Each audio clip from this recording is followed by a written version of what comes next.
Now let's see the working of nephron or the function of nephron. So function of nephron, main function जो nephron का होता है, it is the urine filtration, urine formation. The main function of nephron is urine formation. और ये urine formation का जो process होता है ना, it involves 3 steps. Mainly 3 process इसमें इन्वॉल्व होते हैं. तो it involves 3 processes mainly. Let's discuss all these 3 processes in very short. तो first process is glomerular ultrafiltration. First process होता है glomerular ultrafiltration. आप अभी तो मैंने दोबारा फिगर नहीं बनाया यहाँ पे.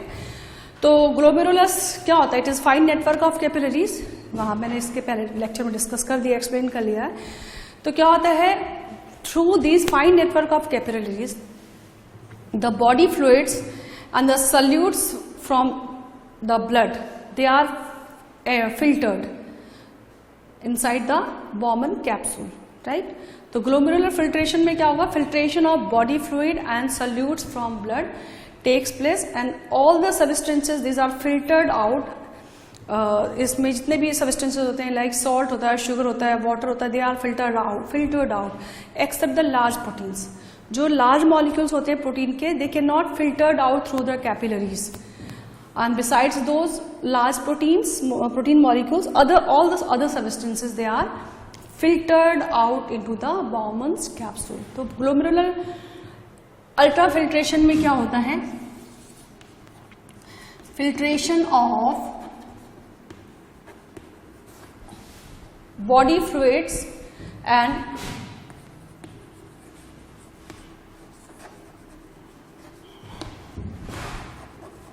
solutes from blood. solutes means salt होते हैं, sugar होता है, ठीक है ना. so they are blood से जो है, जो body fluid होती हैं, solutes होते हैं, which consist of sugar and salt, they are filtered out except large molecule of proteins. ठीक है.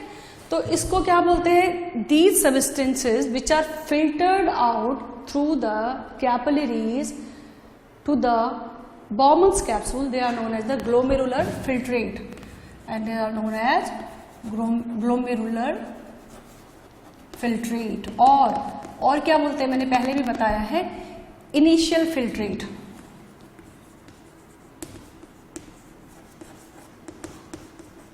राइट. लेकिन जो ये ग्लोमेरुलर फिल्ट्रेट होता है ना, it consist of large number of useful substances. Like it consist of water, बहुत सारा वाटर इसमें होता है, which is useful for the body. It consist of salt, it consist of sugars, etc.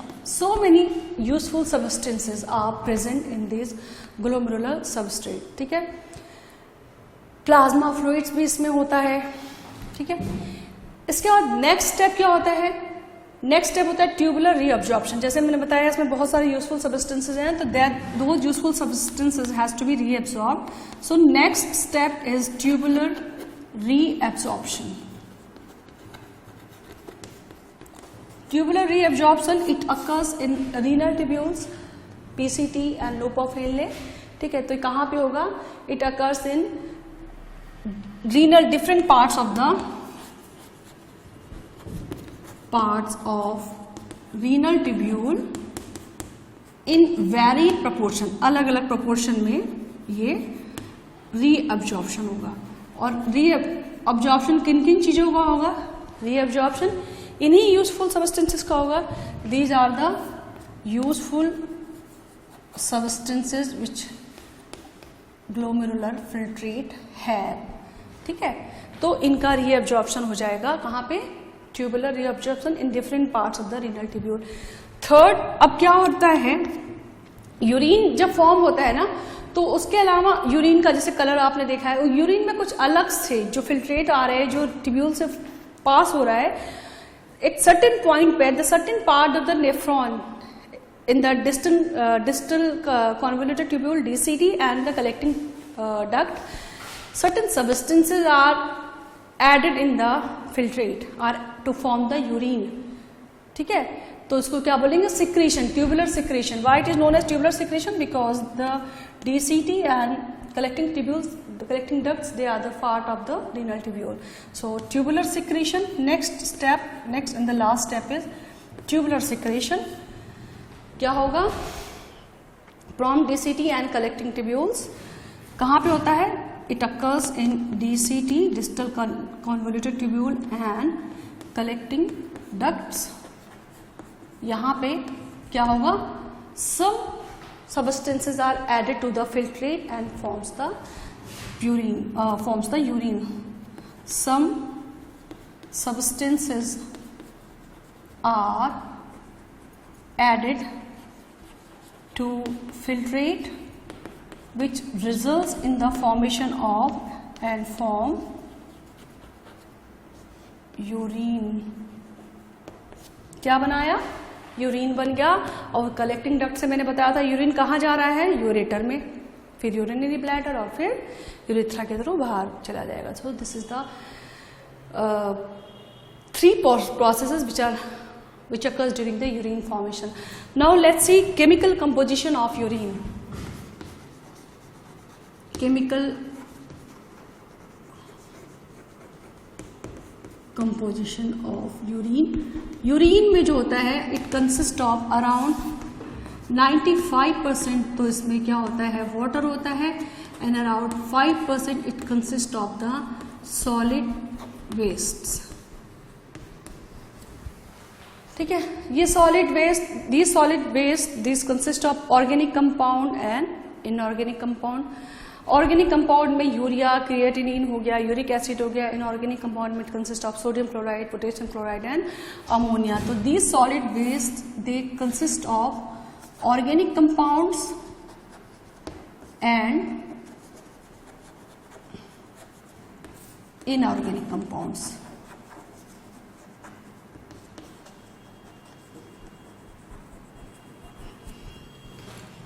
ठीक है, ऑर्गेनिक कंपाउंड में हो गया urea, uric acid. Inorganic compound में आप ले लो सोडियम क्लोराइड है, पोटेशियम क्लोराइड है, अमोनिया है, एक्सेट्रा. ठीक है, तो जो यूजफुल सब्सटेंसेस हैं they are absorbed in the renal tubules in PCT and loop of Henle, and then certain substances are added in the DCT and collecting duct, and then the urine is formed like this. Now let's see, कभी कभी क्या होता है? due to certain reasons like due to injury, due to infection, due to insufficient supply of blood, due to diabetes, kidney क्या होता है? it gets damaged. अगर मान लो एक किडनी डैमेज हो गई तो दूसरी किडनी जो है it can take the load of whole body and it can perform the process of excretion very well. लेकिन अगर दोनों किडनी खराब हो जाएगी तब क्या होता है? Then there is a need of the artificial kidney, and the process through which the purification of blood is perform through these artificial kidney, that process is known as haemodialysis. Generally diabetic patients को बहुत ज़्यादा ज़रूरत होती है haemodialysis की, because उनकी kidney बड़ी जल्दी किडनी खराब हो जाती है अक्सर करके. It's not very common, but अगर ख्याल नहीं रखा जाए तो किडनी गेट डैमेज. तो next we will discuss about the artificial kidney and the artificial kidney.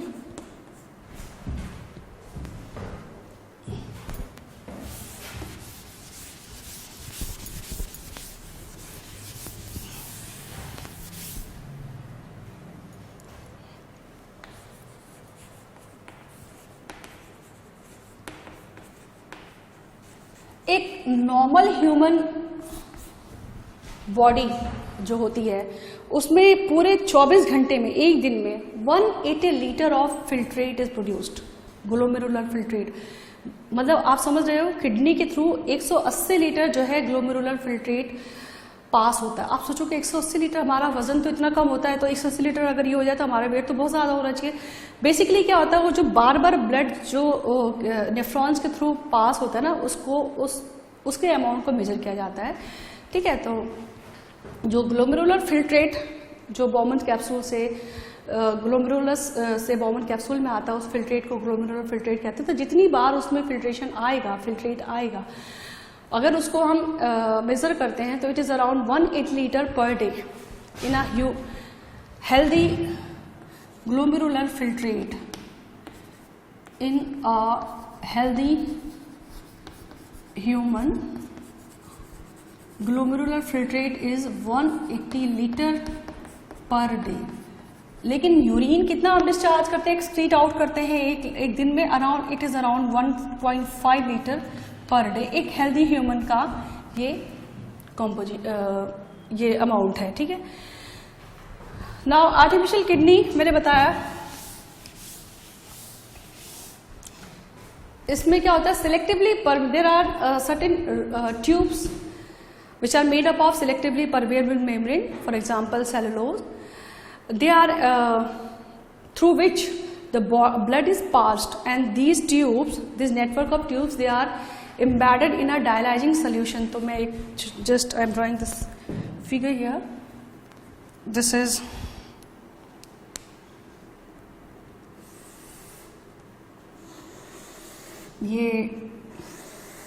suppose these are the tubules through which the blood has to pass, and these tubules, they are made up of selectively permeable membrane which is known as cellulose. Selectively permeable membrane इसलिए होता है क्योंकि इसमें से कुछ substances को ही filtration होता है, ठीक है। अब ये जो है this tubule, it is connected with एक कोई पेशेंट है, तो there is in this part it is connected with the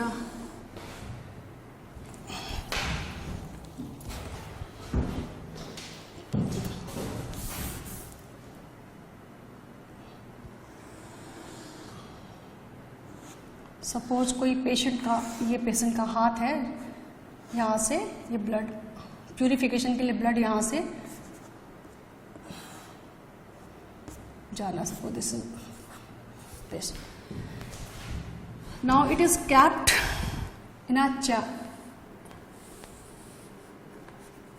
in a container, ठीक है। जिस कंटेनर में क्या होता है, डायलाइजिंग फ्लूइड भरा होता है, और इस कंटेनर में जो है डायलाइजिंग फ्लूइड जो है इट इज पास्ड थ्रू, यहाँ पे ये सेटअप हम देखते हैं पहले एक बार।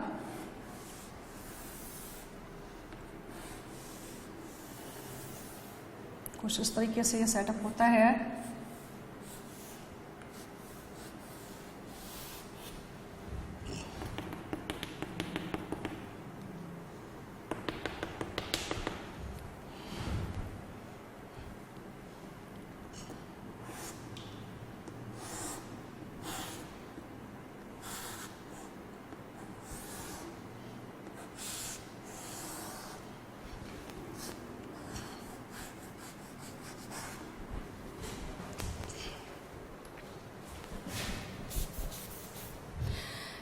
ठीक है, तो ये आर्टिफिशियल किडनी है।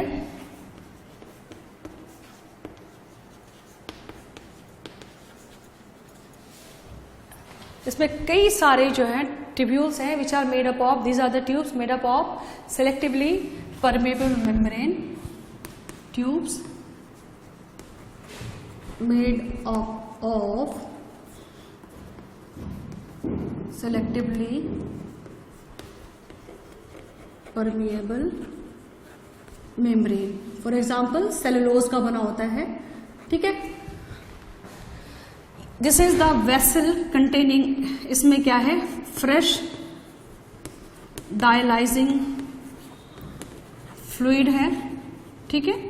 एंड इसमें क्या हो रहा है, this vessel it consist of the dialysing fluid, used dialysing fluid. इसमें क्या होगा, used dialysing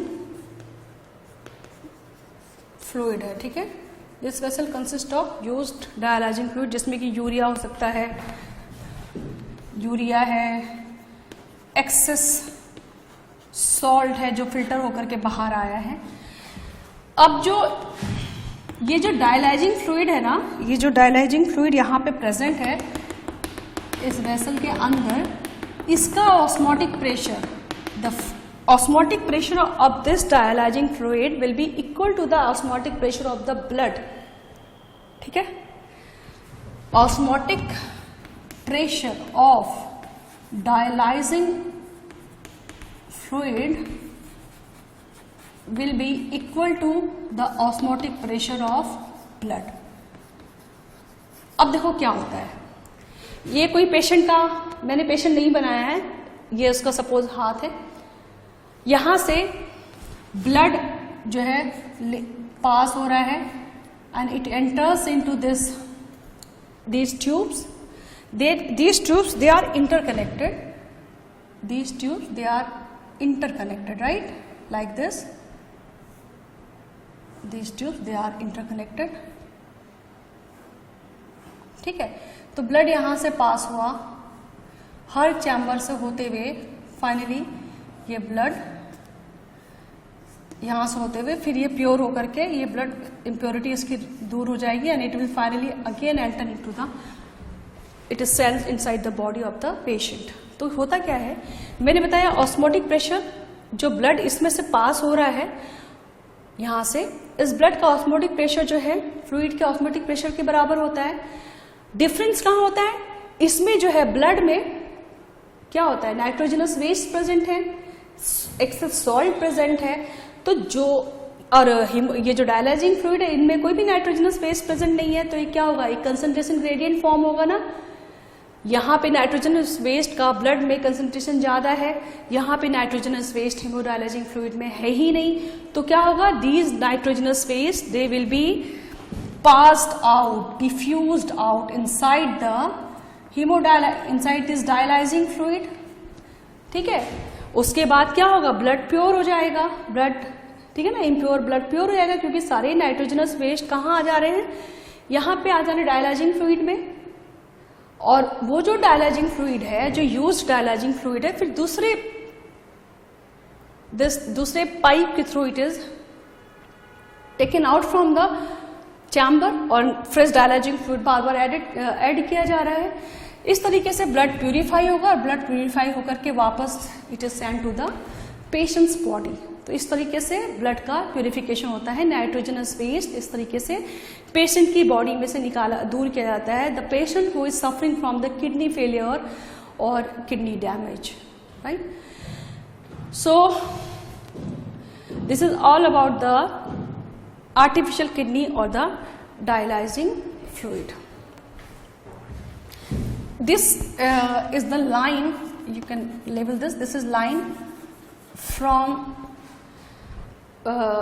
the chamber, from the apparatus to the vein, from apparatus to vein, and this is line, यहाँ पे एक पंप होता है जो कि दिस इज पंप, प्रेशर से ब्लड को चैम्बर में भेजता है। तो this is line from artery to pump. And at the last of the topic I am going to discuss the excretion in plants. Plants में जैसे आपको पता है there is no particular excretory organs present in plants, है ना। Plants में कोई भी एक्सक्रीटरी ऑर्गन्स प्रेजेंट नहीं होते, बिकॉज उनका जो मेटाबॉलिक वेस्ट है they are comparatively very less as compare to the animals. तो प्लांट्स में क्या होगा, in case let's see the excretion in plants. Plants में क्या होगा, नो एक्सक्रीटरी ऑर्गन प्रेजेंट, फिर less metabolic waste are present. इनका जो मेन वेस्ट है, मेन मेटाबॉलिक वेस्ट है प्लांट का, क्या होता है, the main metabolic waste of plant is carbon dioxide. तो कार्बन डाइऑक्साइड हुआ, ऑक्सीजन हुआ एंड वाटर वेपर। तो ये सारे वेस्ट जो होते हैं they are released out through stomata. दो पोर्स है, the stomata are the pores which are present in leaves और समटाइम द यंग स्टेम्स, और they are also released out through stem और द लेंटिसेल्स। तो ये तो वेस्ट निकल गया। There are certain solid waste also present in the plants. कभी कभी प्लांट्स में क्या होता है, सॉलिड वेस्ट भी प्रेजेंट होते हैं, ठीक है। Solid waste like raphides, they are form, they are made up of calcium oxalate crystal, they are made up of the crystals of calcium oxalate, ठीक है। तो रैफिड्स हैं, रबर्स हैं, these are the solid waste। तो ये कैसे remove होंगे? रैफिड्स क्या होता है, generally they are accumulated inside the, sometimes they are accumulated in the leaves, in the barks, in the fruits. तो कैसे plant will get rid from these waste? क्या करेगा, it will perform some functions like it will perform the shedding of the leaf. जो solid waste है वो क्या हो गया, लीफ में कभी एक्यूमुलेट हो गए, कभी फ्रूट में एक्यूमुलेट हो गए, है ना, कभी बार्क में एक्यूमुलेट होंगे। तो प्लांट क्या करेगा, it will perform the shedding of the leaf, leaf shed कर देगा, लीफ को गिरा देगा। तो क्या होगा, it will get rid of the waste, solid waste. Fruits को शेड कर देगा। जो बार्क है that will be the peeled off from the plant, peeling off the bark from the plant. So these are the processes which the plant perform to get rid of this solid waste, ठीक है। तो इस case में क्या होता है, solid waste को remove करने में क्या होता है, plant perform the shedding of leaves और peeling of barks for it, ठीक है। कभी कभी क्या होता है, there are certain solid wastes like gums and resins, they are stored in old xylem,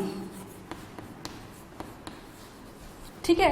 तो they are stored in old xylem, and but these resins and gums most of the time they are useful. Some other useful these are the useful waste, you can write. Some other useful wastes are the oil, sandalwood oil, eucalyptus oil,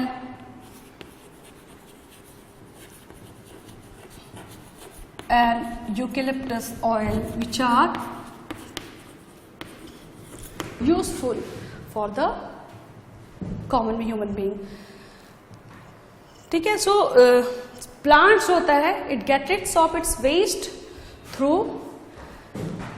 these processes, like जो gases waste है वो stomata के through evaporate हो जाते हैं, जो solid waste है वो एक्यूमुलेट होते हैं लीव्स में, बार्क्स में और या फ्रूट्स में, तो वो उनका फॉल ऑफ हो जाता है।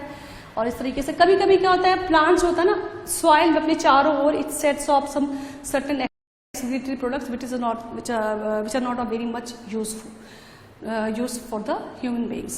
So this is how the excretion in plants takes place. There is no any specialized organ for the excretion. So this is all about the life processes. The topic ends here. Next I will be discussing with the questions which are given in the NCERT books. Thank you.